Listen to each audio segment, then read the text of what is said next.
ना इधर ना उधर, सीधे मुद्दे पर नजर। और क्या है आज की खबर, आप देखना शुरू कर चुके हैं न्यूज 18 आपके पुनीत के साथ। तो खबर जो आ रही है वो चौंकाने वाली है। चौंकाने वाली इसलिए क्योंकि इजराइल में जो हालात हैं उस पर लेबनान में मौजूद हिजबुल्लाह की तरफ से जो रॉकेट दागे जा रहे हैं उनकी सप्लाई का सिरा रूस से जाकर मिल रहा है। जी हां, रूस से जो खुद युद्ध में उलझा हुआ है, लेकिन दूसरी तरफ जो बातें सामने आई हैं वो ये बता रही हैं कि इनडायरेक्ट तरीके से हिजबुल्लाह तक हथियार कैसे और किस देश से आ रहे हैं। जैसा कि आप जानते ही हैं कि इजराइल ने लेबनान में हिजबुल्लाह के ठिकानों पर लड़ाकू विमानों से निशाना बनाया। वहीं एक दिन पहले ही हिजबुल्लाह ने यह दावा किया कि उसने इजराइल पर 300 से ज्यादा रॉकेट दागने का काम किया। लेबनान के विद्रोही संगठन हिजबुल्लाह ने हमले के बाद कहा कि उसने बैरूत में अपने कमांडर की हत्या का बदला लेने के लिए इजराइल पर ड्रोन और मिसाइली हमला किया था, और उसके ड्रोन और रॉकेट्स ने इजरायली डिफेंस सिस्टम आयरन डोम को भी निशाना बनाया। लेकिन दूसरी तरफ इजरायली डिफेंस फोर्सेज यानी कि आईडीएफ ने एक बयान जारी किया और कहा कि हिजबुल्लाह की तरफ से करीबन 150 रॉकेट और ड्रोन दागे गए और ज्यादातर को हवा में ही मार गिराया गया। हिजबुल्लाह के हमलों के बाद इजराइल में इमरजेंसी लगी हुई है। ज्यादा इलाकों में सायरन की आवाजें सुनाई दे रही हैं, और सबसे बड़ी बात तो यह है कि हिजबुल्लाह ने इजराइल पर हमले में कत्यूशा रॉकेट का भी इस्तेमाल किया है। इस रॉकेट के बारे में जो जानकारी सामने आई है वो ये है कि ये रॉकेट सेकेंड वर्ल्ड वॉर के समय से ही इस्तेमाल होते रहे हैं और बहुत खतरनाक भी ये रॉकेट माने जाते हैं। अब ऐसे में सवाल यह है कि आखिर हिजबुल्लाह के पास कत्यूशा जैसे हथियार पहुंच कैसे रहे, उसके पास और कौन कौन से हथियार हैं और कौन इसके लिए हिजबुल्लाह को फंडिंग करने का काम कर रहा है। तो पहले हिजबुल्लाह की ताकत को हम समझ लेते हैं कि उसकी ताकत क्या है। दरअसल हिजबुल्लाह दुनिया का एक ऐसा गैर सरकारी संगठन है जिसके पास सबसे ज्यादा सैन्य ताकत है। संगठन का दावा है कि उसके पास 1 लाख से ज्यादा लड़ाके मौजूद हैं, लेकिन डिफेंस वॉच समेत दूसरे डिफेंस थिंक टैंक ये मानते हैं कि हिजबुल्लाह के लड़ाकों की संख्या 20,000 से 50,000 के बीच हो सकती है। लेकिन वो कुछ बढ़ा चढ़ाकर इसे दिखाने की कोशिश करता है। हिजबुल्लाह के ज्यादातर लड़ाके सीरिया जैसी जगहों पर लड़ाई लड़ चुके हैं और उनके पास एक्सपीरियंस है, अनुभव है। लेकिन हिजबुल्लाह के पास हथियार कौन कौन से हैं? तो डिफेंस थिंक टैंक ये दावा करते हैं कि हिजबुल्लाह के पास 1,20,000 से 2 लाख के बीच रॉकेट और मिसाइलें हैं, और इनमें ज्यादातर छोटी मिसाइलें हैं। इसके अलावा सतह से सतह पर मार करने वाले रॉकेट भी हैं। कुछ एक्सपर्ट ये भी दावा करते हैं कि हिजबुल्लाह के पास गाइडेड मिसाइलें भी हैं जो इजराइल के काफी अंदर तक हमला करने की ताकत से लैस हैं।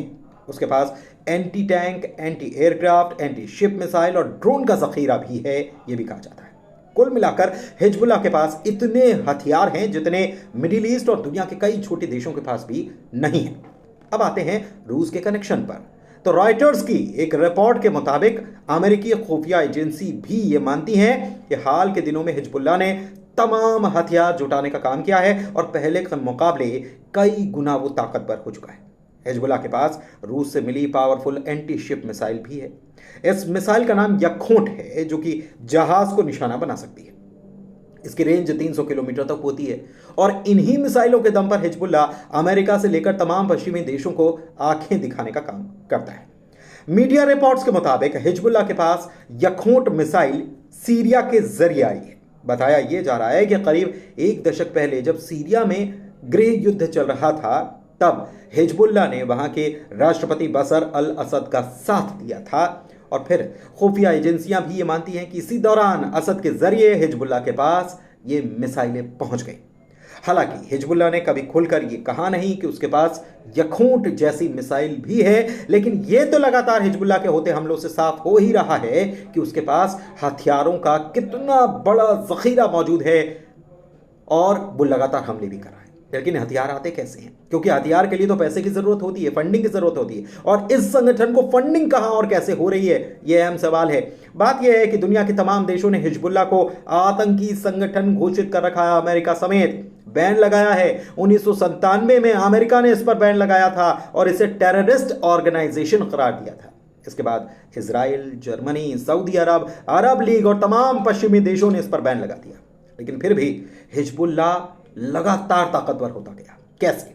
दरअसल हिजबुल्लाह की फंडिंग का मेन सोर्स जो है वो ईरान है, जो इसे पैसा देने का, हथियार मुहैया कराने का काम करता है। डिफेंस एक्सपर्ट ये कहते हैं कि तमाम शिया और बहुल मुस्लिम देश जो हैं, संगठन हैं, वो भी चोरी चुपके हिजबुल्लाह को फंडिंग करते हैं और उसे हथियार उपलब्ध कराते हैं।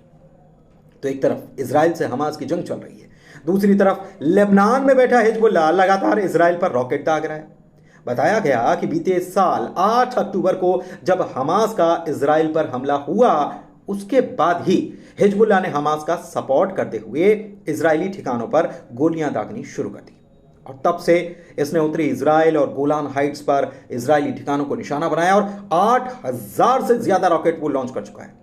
बख्तरबंद वाहनों पर एंटी टैंक मिसाइल दाग चुका है और विस्फोटक ड्रोन के साथ सैन्य ठिकानों पर उसने हमला बोला है इजराइल के।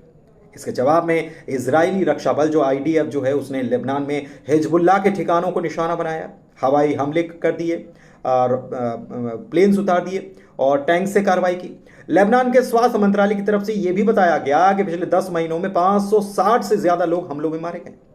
मंत्रालय के अनुसार उनमें से ज्यादातर हिजबुल्लाह के लड़ाके थे, लेकिन कम से कम 133 नागरिक भी थे, जबकि इजराइल में अधिकारियों का यह कहना है कि उनके यहां भी कम से कम 26 नागरिक और 23 सैनिक मारे गए। एक जानकारी यह भी आई कि सीमा के दोनों ओर लगभग 2 लाख लोग विस्थापित हुए हैं।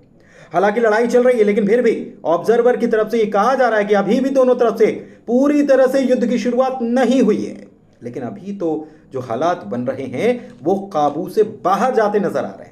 बीते दिनों हुए अगर हमले की हम बात कर लें तो गोलान हाइट्स का याद होगा, 27 जुलाई को इजराइल के कब्जे वाले गोलान हाइट्स में एक रॉकेट हमले में 12 बच्चों की मौत हो गई थी और इसके बाद यह आशंकाएं और बढ़ गई हैं कि और युद्ध बढ़ सकता है, क्योंकि इजराइल ने कहा कि हिजबुल्लाह ने हमला किया।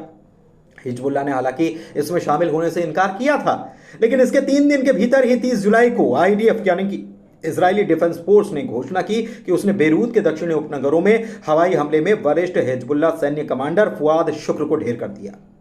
इसके बाद इस्माइल हनिये की भी हत्या उसके अगले दिन ही तेहरान में कर दी गई, जिसमें शामिल होने से इजराइल ने इनकार भी नहीं किया और फिर पुष्टि भी नहीं की।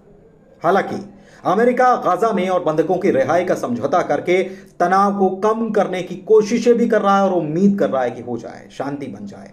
इजराइल और हमास पर वो दबाव भी बनाए हुए है। तो दूसरी तरफ हिजबुल्लाह ने कह दिया है कि वो गाजा में लड़ाई समाप्त होने के बाद ही अपने हमलों को रोकने का काम करेगा।